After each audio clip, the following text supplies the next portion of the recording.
بسم اللہ الرحمن الرحیم۔ سجود لغیر اللہ۔ سوال: تفہیم القرآن زیر مطالعہ ہے۔ شرک کے مسئلے پر ذہن الجھ گیا ہے، براہ کرم رہنمائی فرمائیں۔ تفہیم القرآن کے بغور مطالعے سے یہ امر ذہن نشین ہو جاتا ہے کہ خداوند تعالیٰ کی مخصوص صفات میں عالم الغیب ہونا اور سمیع و بصیر ہونا، جس کے تحت ہمارے مروجہ الفاظ حاضر و ناظر بھی آ جاتے ہیں، بھی شامل ہیں۔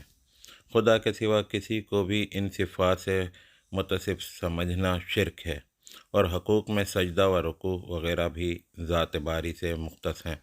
شرک کو خداوند تعالیٰ نے جرم عظیم اور ناقابل معافی گناہ قرار دیا ہے۔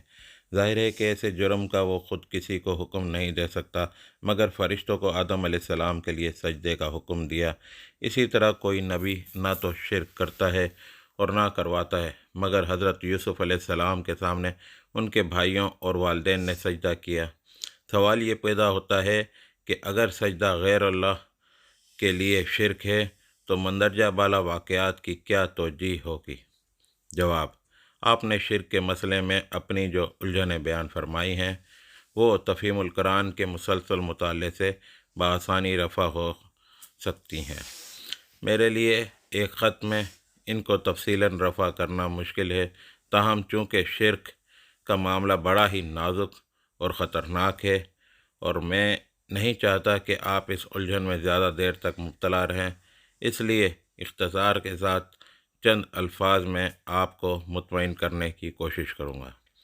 سب سے پہلے آپ یہ بات اچھی طرح سمجھ لیں کہ سجدہ بجائے خود شرک نہیں ہے، بلکہ شرک کی علامت ہے۔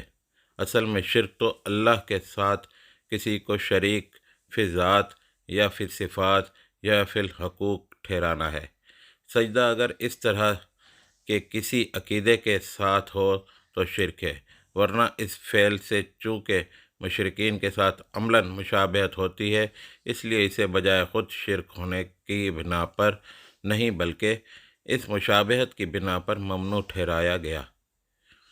تخلیق آدم کے وقت اللہ تعالیٰ نے فرشتوں کو خود حکم دیا تھا کہ آدم کو سجدہ کرو، اس لیے فرشتوں نے جو کچھ کیا وہ اللہ عز و جل کے حکم صریح کی تعمیل میں تھا۔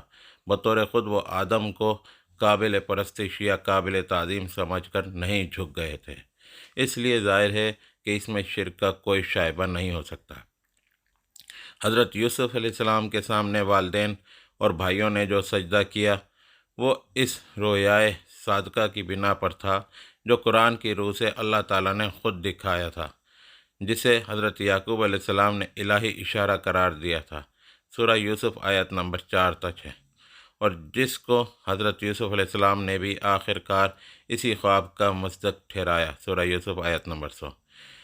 اس لیے یہاں بھی جو کچھ ہوا اللہ کے حکم سے ہوا، اور ظاہر ہے کہ جو کام اللہ کے حکم کے تعمیل میں کیا جائے وہ شرک نہیں ہو سکتا۔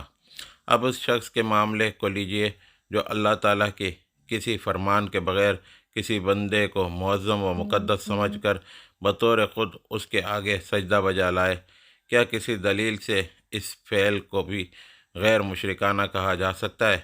کیا یہ استدلال صحیح ہو سکتا ہے کہ جب اللہ نے پہلے دونوں معاملوں میں سجود لغیر اللہ کو جائز رکھا ہے تو یہ فعل مطلقاً جائز ہے، یا یہ کہ ہم خدا کے حکم کے بغیر خود جسے چاہیں تعظیماً سجدہ کر سکتے ہیں؟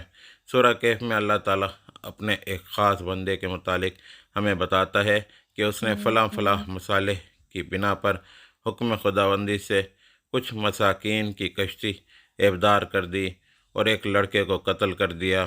کیا اس سے یہ استدلال کیا جا سکتا ہے کہ ہم بھی مصلحت دیکھ کر جس کے مال کو چاہیں نقصان پہنچا دیتے اور جسے چاہیں قتل کر دینے کے مجاز ہیں؟